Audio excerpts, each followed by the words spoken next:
मेरे बच्चे रात को दूध मांगते तो मेरी पत्नी फीडर में पानी डालकर दे देती और वो चुपचाप पी लेते। मुझे यही लगता था कि उसने दूध दिया है, जबकि मेरी माँ ने सारी चीज़ों में ताला लगा कर रखा होता। सारे पैसे मैं माँ को दे देता था क्योंकि वो कहती थी मैं घर चला रही हूँ। एक दिन मैं काम से लौट रहा था कि मेरी नज़र कचरे के ढेर पर पड़ी जहाँ से मेरा बेटा ब्रेड उठा रहा था। मुझे देखकर बोला, मम्मा को भूख लगी है।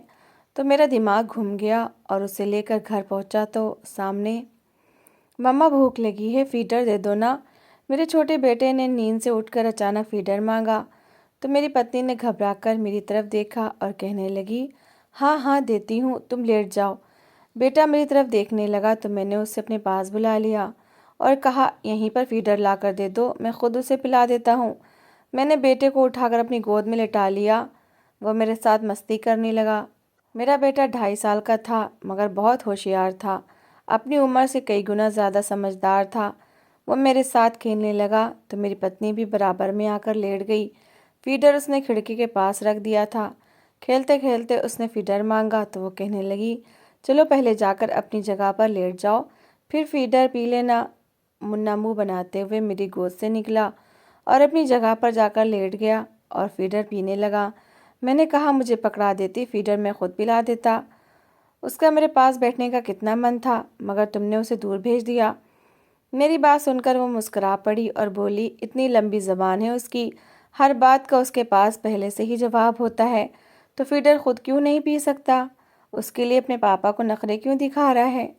उसकी बात सुनकर मैं हंस दिया और कहा, अच्छा तो मेरी पत्नी को जलन हो रही है कि मैं अपने प्यारे बेटे के साथ क्यों खेलने लग गया।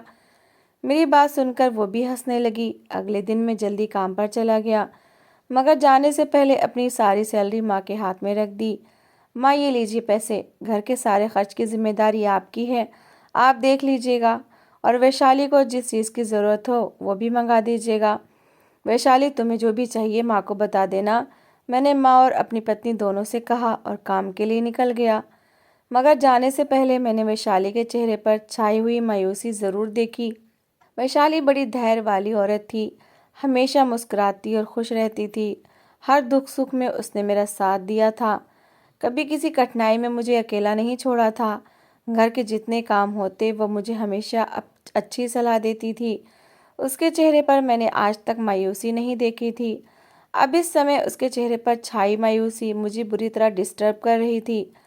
काम में दिल नहीं लग रहा था, न जाने ऐसा क्या हो गया था कि अचानक उसकी सुंदर मुस्कान दुख में बदल गई थी। मैंने सोचा आज काम से जल्दी घर चला जाऊंगा और अपनी पत्नी का दिल बहलाऊंगा, उसे कहीं बाहर घुमाने ले जाऊंगा। काफ़ी समय हुआ था उसे बाहर नहीं लेकर गया था। शायद उसने यही सोच रखा हो कि मैं इस बार उसे बाहर ज़रूर लेकर जाऊंगा। मगर माँ को सारी सैलरी पकड़ाते देखकर वो समझ गई होगी कि मेरे पास अब पैसे नहीं हैं। मेरे पास कुछ पैसे थे जो बोनस के मिले थे। मैंने सोच रखा था इन पैसों से वैशाली को शॉपिंग करवाऊंगा। जब मैं घर आया तो माँ घर पर नहीं थी, जबकि वैशाली घर के कामों में व्यस्त थी। उसने वॉशिंग मशीन लगा रखी थी और कपड़े धो रही थी। मुझे देखते ही उसके चेहरे पर खुशी और हैरत उभरी और वो कहने लगी, आज आप जल्दी आ गए, आपको भी फुर्सत मिल गई। मैं मुस्कुरा दी और कहा, हाँ जल्दी से अपने काम निपटा लो, फिर तैयार हो जाओ, आज मैं तुम्हें शॉपिंग पर लेकर जाऊंगा और खाना भी बाहर ही खाएंगे, खाना बनाने की ज़रूरत नहीं है। मेरी दरिया दिली देखकर वैशाली भी खिल उठी और जल्दी जल्दी घर के काम निपटाने लगी। मुझे भूख लग रही थी। मैंने वैशाली से कहा, मुझे खाने के लिए कुछ ला दो या फ्रिज में फ्रूट होंगे तो जूस बना दो। मेरी बात सुनकर वैशाली घबरा गई और कहने लगी, अच्छा बना देती हूँ, ये थोड़े से कपड़े धो लूँ। मैंने हाँ में सिर हिलाया और चारपाई पर लेट गया। वैशाली ने मेरे सामने सारे कपड़े धो लिए थे, मगर अभी तक जूस बनाकर नहीं लाई थी। मुझे प्यास भी लग रही थी, दिल कर रहा था तुरंत कुछ मिल जाए जो खा लूँ या पी लूँ ताकि भूख और प्यास दोनों ख़त्म हो जाए। मैंने वैशाली को दोबारा आवाज़ दी और कहा, मुझे जूस बना दो या फ्रूट ले आओ, मैं फ्रूट खा लेता हूँ। वैशाली कहने लगी, अच्छा अभी ये कपड़े समेट कर रख दूँ, फिर ले आती हूँ। और वो दोबारा काम में लग गई। मेरे सामने उसने घर के सारे काम निपटा लिए और ख़ुद भी तैयार हो गई थी, मगर मुझे खाने के लिए कुछ नहीं दिया था। एक प्रकार से मुझे उस पर गुस्सा ही आने लगा था कि पति कब से भूखा आया है, खाने को कुछ मांग रहा है, मगर उसे होश ही नहीं है। घर के काम निपटाने की पड़ी हुई है या अपनी तैयारियों की। उसे शॉपिंग पर जाना मेरी भूख प्यास से ज़्यादा ज़रूरी लग रहा था। मेरा दिल बुरी तरह से ख़राब हुआ और मैंने उसे कहा, मुझे कुछ खाने को दोगी या नहीं? यार, इतनी हिम्मत नहीं है कि बाहर से कुछ जाकर खा लूँ। अगर पता होता कि जल्दी आ जाने पर ऐसे भूखा प्यासा बैठना पड़ेगा तो आराम से ऑफिस में ही बैठता। दोपहर का खाना तक नहीं खाया मैंने। वैशाली मेरी बात सुनकर शर्मिंदा सी हो गई और कहने लगी, मैं आपको खाने को कुछ दे देती हूँ, लेकिन पहले माँ जी आ जाएं। मैंने मयंक को भेजा है कि माँ जी को बुला कर लाए। तब मेरा दिमाग और ख़राब हो गया। मैंने कहा, माँ का मुझे खाने पीने की कोई चीज़ देने से क्या संबंध है? तो मेरी पत्नी हो, मेरे खाने पीने का ख्याल रखना तुम्हारा कर्तव्य है। माँ तो आकर मुझे खाने को नहीं देंगी। पहले भी तो घर का खाना आदि तुम ही बनाती हो। अच्छा रहने दो यार, मैं खुद ही जाकर खा लेता हूँ। ये कहते हुए मैं किचन की ओर बढ़ा, जबकि वैशाली और भी ज़्यादा बौखला गई और मुझे पकड़कर किचन में जाने से रोकने लगी। नहीं नहीं, आप किचन में मत जाए, मैं खुद दे देती हूँ। लेकिन मुझे उस पर अच्छा खासा गुस्सा आ चुका था, इसलिए खुद ही किचन में चला गया। मगर जब अंदर गया तो अगला दृश्य मुझे हैरत का तेज़ झटका लगा। अपनी आंखों पर विश्वास नहीं आ रहा था। फ्रिज, खाने पीने की राशन वाली अलमारी, हर एक चीज़ को ताला लगा हुआ था। कोई भी चीज़ खुली नहीं थी। किचन से बाहर कुछ भी खाने को नहीं रखा था। मैंने हैरान नज़रों से वैशाली की ओर देखा और कहा कि तुम किचन में हर चीज़ को ताले लगा कर रखती हो, किससे छुपा रही हो? किसके लिए ताले लगाती हो?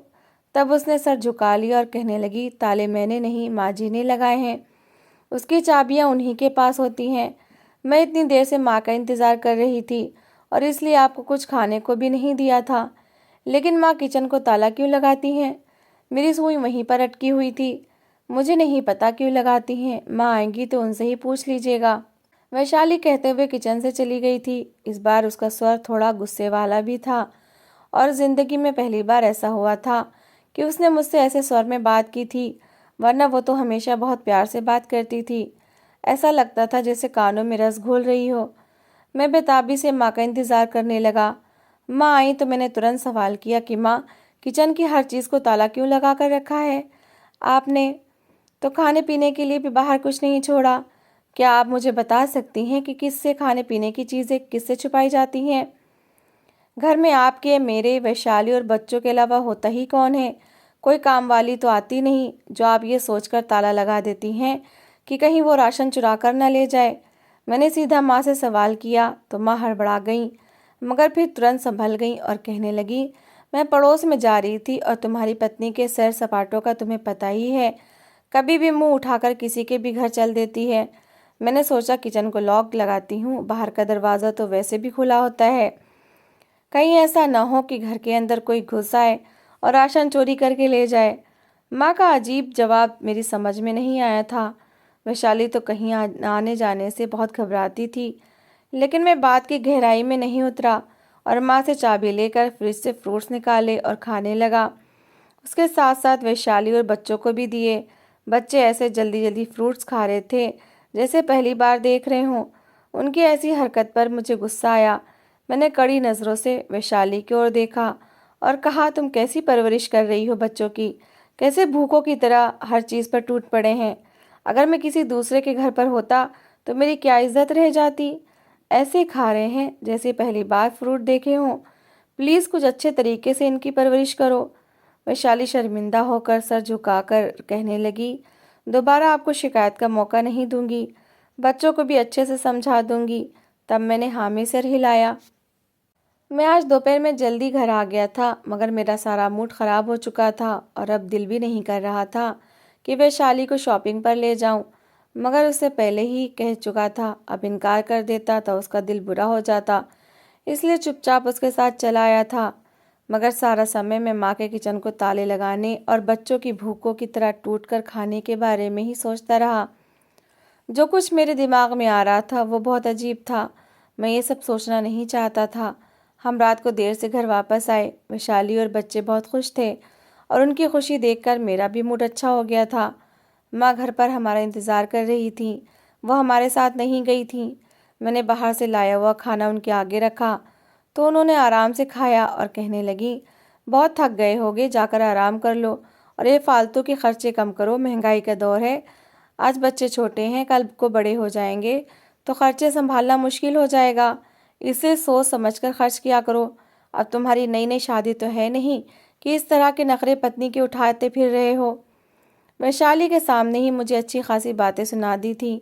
मैं चुपचाप कमरे में आ गया। वैशाली पहले ही कमरे में आकर बच्चों को सुला रही थी।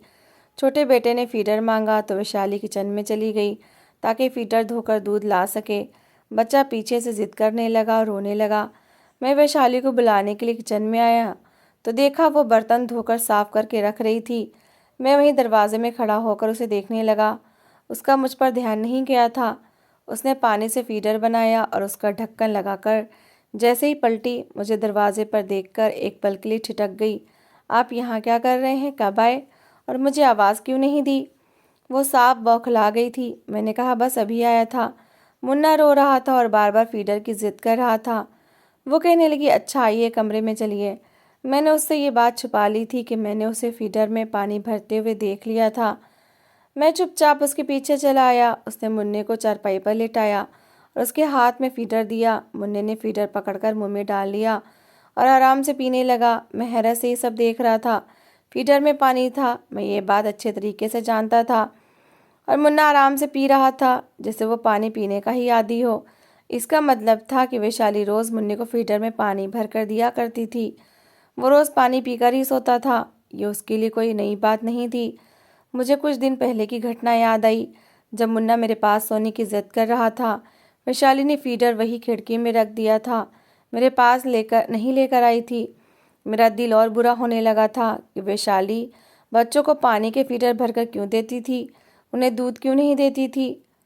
अगले दिन मैंने छुट्टी करने का इरादा किया। पूरा दिन मैं देखता रहा मगर दूध वाला आया ही नहीं था। डिब्बे के दूध की चाय बनी थी और फिर रात को वैशाली ने वैसे ही पानी से फीडर भरकर मुन्ने को दे दिया था और वो भी चुपचाप पीकर सो गया था। मैं इतना कमाता था, इतनी अच्छी सैलरी मेरी थी, मगर उसके बाद भी मेरे बच्चे दूध को तरसते थे, बल्कि पानी को ही दूध समझकर पी लिया करते थे। मुझे बहुत दुख हो रहा था। मैंने सोच लिया था कि जल्दी माँ से बात करता हूँ और वैशाली को अलग से खर्च दिया करूँगा ताकि वो बच्चों के लिए दूध इत्यादि ले सके। शायद माँ ने ही दूध वाले को मना कर दिया होगा क्योंकि वो कुछ समय पहले दूध में पानी मिलाने की शिकायत कर रही थी। मैं जानते हुए भी माँ के बारे में कुछ बुरा नहीं सोचना चाहता था, मगर नहीं जानता था कि मेरे सामने माँ की ऐसी सच्चाई आने वाली है जो मेरी आंखों से उनके प्यार की सारी पट्टियाँ हटाकर उनका ऐसा रूप दिखाएगी जिसे देखने से पहले शायद मैं मर जाना पसंद करता। अब मैं अक्सर बहाने से ऑफिस से जल्दी आ जाया करता था। वो मजबूरन फ्रिज का लॉक खोलती थी और फ्रूट्स देती थी। मैं अक्सर ये बात नोट करने लगा था कि किचन की राशन वाली जगह पर और फ्रिज पर हमेशा ताला लगा होता था। चाबी हमेशा माँ के पास होती थी। वैशाली के अधिकार में कुछ भी नहीं था। सब कुछ माँ ने अपने हाथ में संभाल रखा था और हर चीज़ पर गहरी नज़र रखती थी। यहाँ तक कि बच्चों के खाने पीने पर भी पाबंदी थी। ठीक है, थोड़ा कंजूसी से काम ले रही थी, शायद भविष्य के लिए पैसे बचा रही थी, मगर इसका मतलब ये तो नहीं था कि मेरे बच्चों को ही भूखा रखती, उन्हें एक एक चीज़ के लिए तरसाती। क्या फ़ायदा ऐसे पैसों का जो भविष्य के लिए संभाल कर रखे जाएं, मगर आज भूखा रहा जाए। मैंने दिल ही दिल में सोचा, मगर माँ से कुछ कहने की हिम्मत फिर भी नहीं कर सका, क्योंकि मैं अपनी माँ के सामने ज़बान नहीं चलाना चाहता था, ना उनके सामने बुरा बनना चाहता था और ना ये सहन कर सकता था कि वो मुझसे नाराज़ हों। बच्चों के लिए मैं शाम को खुद ही दूध लेकर आया और फ्रूट्स भी खुद ही खिलाने लगा था। धीरे धीरे मैं अपने घर की चीज़ें खुद ही ठीक करने की कोशिश कर रहा था, मगर एक दिन ऐसी घटना घटी जिसने मेरी सहन शक्ति की सारी सीमाएं तोड़ दी और मैं माँ के सामने चीख पड़ा। उस दिन मैं ऑफिस से जल्दी घर आ गया था। रास्ते में जो खाली प्लाट पड़ता था वहाँ मेरी नज़र पड़ी तो मेरा दिल धक से रह गया। मुझे ऐसे लगा जैसे किसी ने मेरे कलेजे पर हाथ रख दिया हो। वहाँ मेरा बड़ा बेटा मयंक कचरे के ढेर से ब्रेड के टुकड़े साफ करके निकाल रहा था। फिर उन्हें एक थैली में डालकर तेज़ी से घर की ओर दौड़ पड़ा। मैंने उसका हाथ पकड़ लिया और गुस्से से कहा, ये तुम क्या कर रहे हो? क्यों कचरा उठा रहे हो? इसमें से खाने पीने की चीज़ें क्यों निकाल रहे हो? घर में तुम्हें किस चीज़ की कमी है, मुझे बताओ। तभी मयंक कहने लगा, मम्मा बीमार है और उन्हें भूख लगी है, इसलिए उनके लिए ब्रेड लेने आया हूँ। ये कहकर वो दोबारा घर की तरफ दौड़ पड़ा। ऐसा लग रहा था जैसे कोई इमरजेंसी हो। मैं भी उसके पीछे ही आ रहा था। मेरा दिल उस समय बहुत बुरी तरह से दुखा हुआ था। मैं घर आया तो एक भयावह दृश्य ने मेरा स्वागत किया था। वैशाली बुखार से तप रही थी और वो ज़मीन पर गिरी हुई थी। मुन्ना वहीं उसके पास बैठा हुआ था, जबकि मयंक वैशाली के मुंह में पानी में भिगोकर ब्रेड के टुकड़े डाल रहा था, जिन्हें वो मुश्किल से खा रही थी। एकदम उसे उल्टी आई तो सारा खाया हुआ ब्रेड उसके मुंह से निकल गया। माँ सामने कोने में चारपाई डाले ये सारा दृश्य देख रही थी, मगर ऐसे अनजान बनकर बैठी थी जैसे कुछ भी नजर नहीं आ रहा हो। मैं वहीं ऑफिस का बैग फेंककर तुरंत वैशाली के पास पहुंचा। वैशाली, वैशाली क्या हुआ है? तुम ठीक तो हो ना? वैशाली ने मेरी ओर देखा तो रोने लगी। बच्चे भी रोने लगे।